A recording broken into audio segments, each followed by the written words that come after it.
at Yes Bank with nearly 20 years of experience in driving purpose-led impact across corporates as well as communities.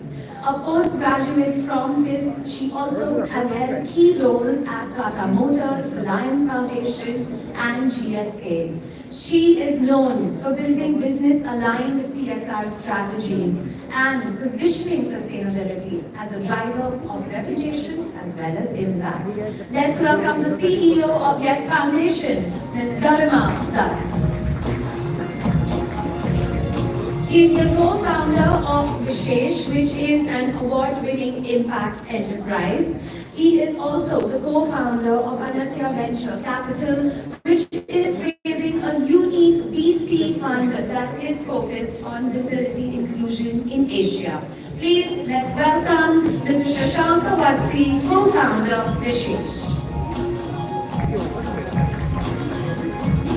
She is the co-founder and CEO of India Development Review, Asia's largest media platform that is focused on the development sector. With over 27 years of experience across strategy, operations and business development, she specializes in building new markets and ecosystems. Put your hands together for co-founder and CEO IDR. Please let's welcome Ms. Samarnita Shetty.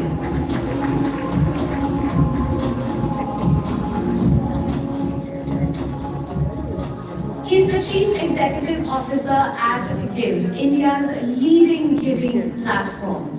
At GIVE, he's focused on building trust and enabling meaningful giving for CSR as well for individual givers. Put your hands together for Mr. Sumit Sayal, CEO, GIVE.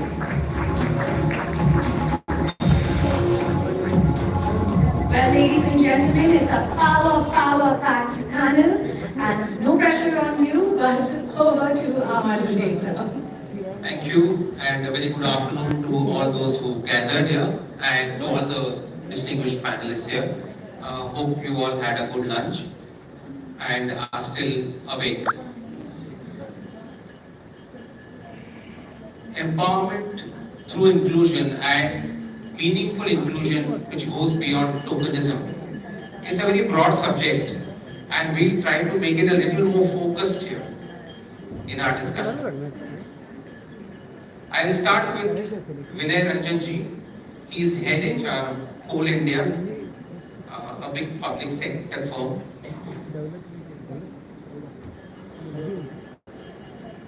How do you distinguish between what is real inclusion and what is token inclusion? Because we talk about diversity and inclusion all the time. They are almost about to become cliches. Thank you, Weber. It's an honor and a privilege to talk about subject, the world which we want everyone want to build in, and we want the world to be inclusive for our next generation also. While I was coming here, how many of you are familiar with Kolkata? And yeah, very nice, most of the audience. In Kolkata, there is a Ma flyover, a long flyover which connects the airport to, main city. And I see a big hoarding when I was traveling in Ma flyover.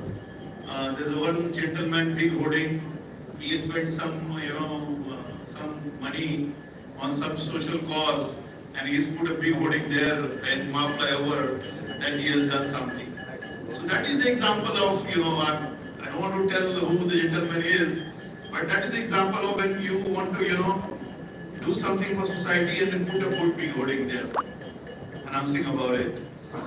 And real inclusion comes from when the people who want to represent have a voice.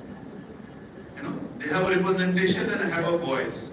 In Coal India, our operational areas are mostly hinterland, where sometimes, most of the times, the government scheme doesn't reach there. So we work there because as per our CSR policy, 80% of the budget has to be within 25 kilometers of our command area, and 20% people can expend in that particular state. So we want to invest where we are making our profit. And mostly these societies are either, marginalized, SC, ST, OBC, real kind of, where people are struggling. So, in my view, the real inclusion, when people have a voice, people have a representation, and company like us, hear them out. That's the real inclusion for me. That's interesting. I want to go to Smaranika Shetty and ask you, we know of various layers of exclusion, and there are various factors like caste, community, maybe even religion, gender, or it could be disability. All these factors keep a lot of people out. How do we ensure that these factors do not come into play and that we have greater inclusion and that we have CSR initiatives that are directed towards such greater inclusion? Thanks, Vaibhav. I think you make a very good point about the different layers of exclusion, right? Because when people, when we use the word underprivileged or we use the word marginalized, the general assumption is, income, right? Like, quote unquote, they're poor, like they don't have money. But marginalization is also marginalization of all these levels, as well as gender, disability, sexuality, caste.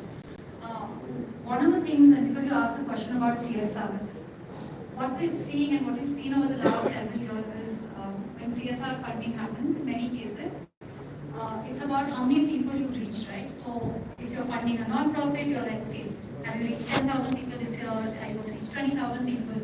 And it stays at that level.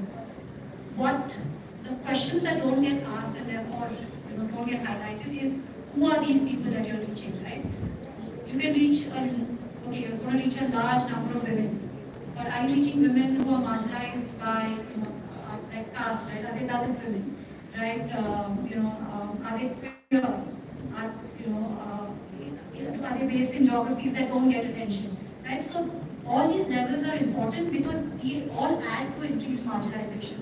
So I think the question that funders or even non-profits working in this space should be asking is, when we work with communities, what do they look like and what are the different marginalizations, what are the different exclusions? Because once you understand the exclusion, then can you work with it, right? Because also when you think of exclusion, you say, okay, by gender. But gender is not just gender, right? If you're a Dalit woman, you're probably more marginalized and more discriminated against versus if you're an upper caste woman, right? So in the sector, we use the word intersectionality, which is, if you're a disabled, pure person, you're going to face more discrimination or less access than like a higher income disabled person, right? So it's important to understand those layers, and it's not easy to do. But if you don't do that, you're only going to touch the surface. Your work is not going to have, it might have impact, but it's not going to have long-term change. And change is what we're all aspiring for, right?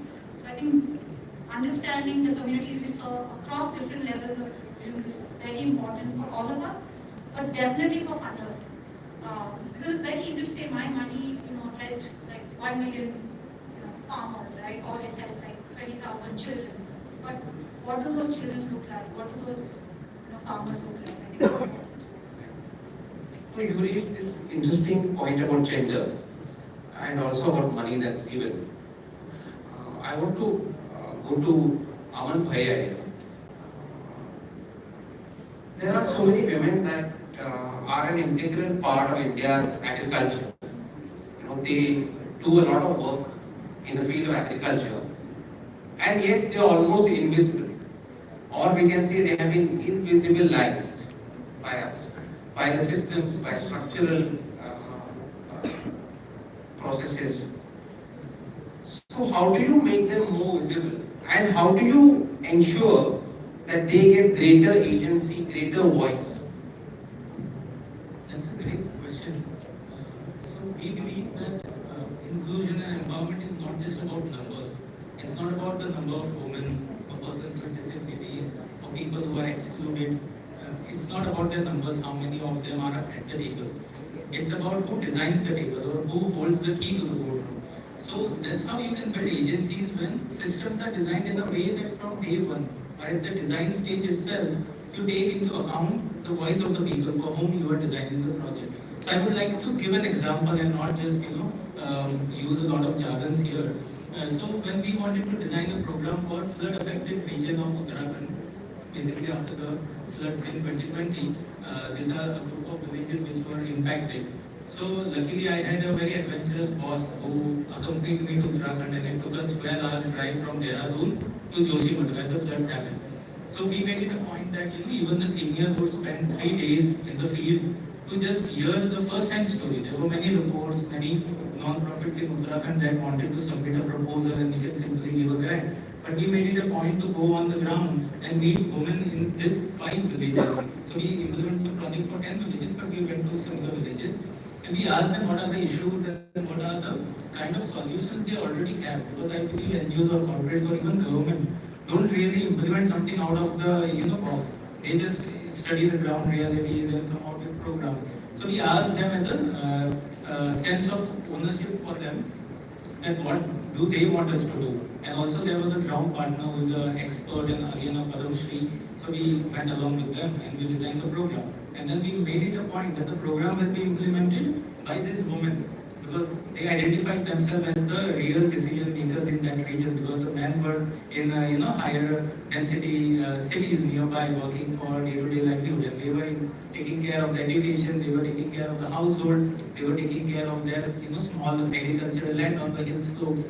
So then we kind of identified 10 SHGs in 10 villages and then a group was formed who would take care of the governance, decision making. And even for beneficiary selection, they proposed an idea that we will do a matka system where we will put names of all the households in that matka and in a very transparent manner you will select the beneficiary that somebody would require a daily intervention. So that's like an expensive intervention they will get. Somebody gets a backyard poultry. So in front of the community, led by SHG women, they are deciding who is the beneficiary and who will get what. And the entire progress, everything is reported by the beneficiary through an NGO to us. And in fact, we held a small meeting with the Honorable CM of Uttarakhand, where we invited all these women to meet him in his, meeting room. And he was very appreciative that SBI or the non-profit did only implement the program, but they made women leaders to be responsible for their own villages and for their own lives.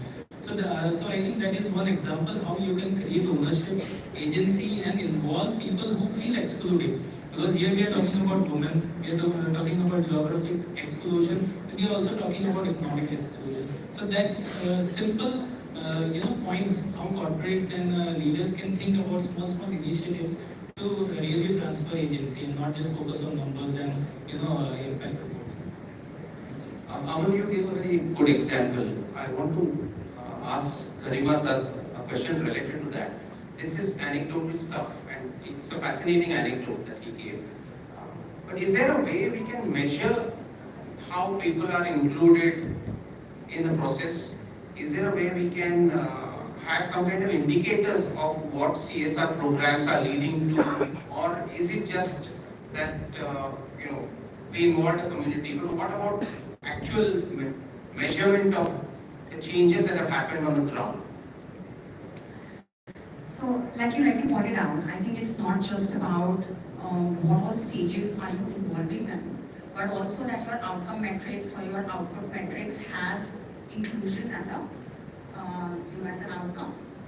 So I think a lot of times the fraternity or the ecosystem is criticized that they're very obsessed with numbers. But if you're talking about depth, I think we've, as an ecosystem and all players in this ecosystem, we've started talking beyond numbers and beyond outputs. So I may train, but I will also see, say for example, what Sumanta said, that how many transgender people have been skilled, right? Or how many women are there in your batches? Are you looking at income criteria for mobilization, right? So all these factors are there. But in terms of outcome, so taking from Aman's example, if we have trained women farmers or SHGs have started a unit, are they more involved in household financial planning? Are they taking decisions, that impact not just themselves but also their households, their villages, their communities? Has the participation in decision making at a panchayat level increased? Right. So I think these are outcomes and measurable, empowerment metrics that we can put in place, but right at the start. Right? This doesn't happen unless you are mindful of it and you put it in a design stage. It doesn't just automatically happen, right? Then your program design has to be such that you have consciously involved a set of people and then led to that metrics. Let me take this point that you raised to Sumitel, because it's what Garimanda spoke about is bringing the voice of the community in the designing of a program itself. So according to you, how could we do that? You had give, which is into thinking of these things. How could we do that? And also, how do we ensure accountability for these programs? So as an intermediary organization, I have the best job in the world. I get to see what everybody else is doing and have an opinion on it without having to be accountable for any of it. But I think Garima's example that she took, I'm just going to take that forward, right? So I think I also spoke about the same thing. Invariably, there will be, and we're talking about inclusion and tokenism, right? So I'm going to connect it to that. Yeah. Invariably, when thinking about a project starts, there's actually incredible depth. Most non-profits who are actually working on the ground have a lot of depth and thinking to how they've designed their intervention and what they believe works or doesn't work. It is rooted in experience. So program design invariably generally begins with a lot of depth. But the reality is that in more cases than not, it starts moving towards tokenism in the name of easier communication.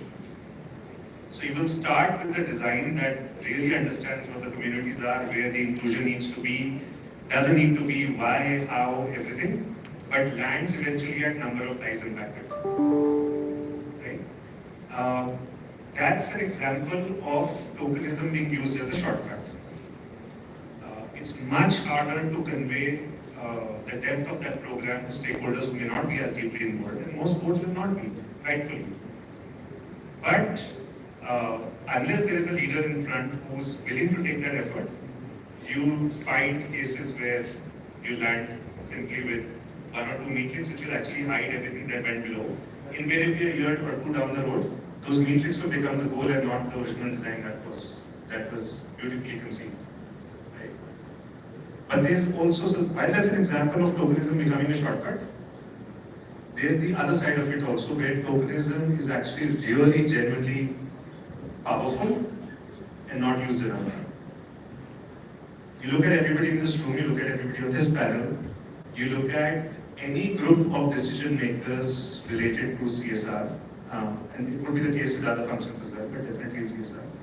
And you'll find the communities that are being discussed are extremely rarely on that table. It's a direct consequence of the educational system. You all come from the same colleges, you all come from the same educational backgrounds, the same cities, and that reflects in who's sitting at the table. That is an example where if you have to include somebody from the communities that you're targeting, it will actually take a lot of effort. The good news is more and more conversations are starting to call that out. I think it happens probably in 5% of cases in my experience, but it gets discussed in 50%. And that's an extremely strong sign. So inclusion is also about genuine participation. Also about taking the time to go into the depth and hold on to the intent and not allow it to get diluted. Left to itself it will. Right? And it does. It's a very interesting point you make. You in fact make two very interesting points. One is that CSR programs start off very well because they are designed very nicely, and then they proceed in the direction of pure symbolism or tokenism.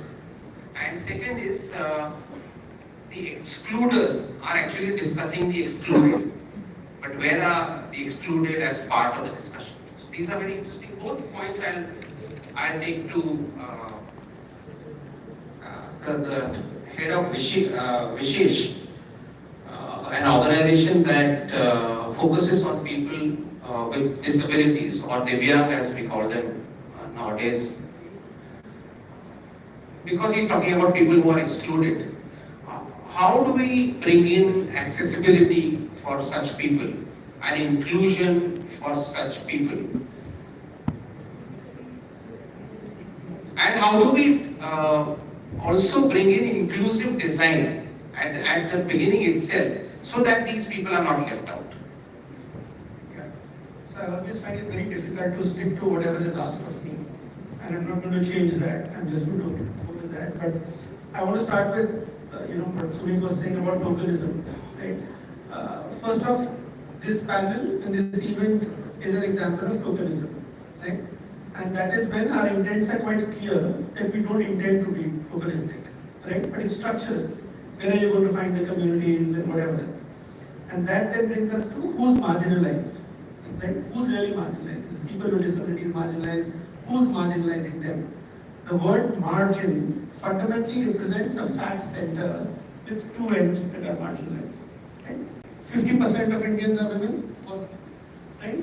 16% scheduled castes, 8% scheduled tribes, 16% disabled. Who's on the margins? The rich, privileged, educated people that occupy spaces like this. But we've made ourselves the center and everybody else is not marginalized. So this marginalization positioned as something that's happening a little bit, right? So I'm unfortunately not as optimistic as Sumit is that, yes, there's more, right? But there's too little. In general, there is a very thin sliver that's actually occupying the front and center, leaving everybody else to be marginalized. And then, by using words like marginalization, we are somehow communicating and feeling very comfortable that don't worry, it's just a few people.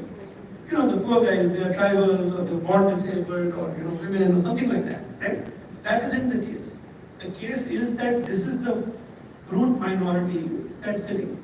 And those that want to alter this will obviously find it difficult because, like he said, the structures of education and whatever. So I think this whole idea of marginalization needs to be thought through very, very differently. It's not a few people on the sides or whatever else. I want to refer to what she said about funders, right? It's obviously very nice for me to say, you know what, Aman, I think you could do better. You got the money, man, you're SBI, what else do you need to be? Right? Or I can say, It's the same to phone. of course.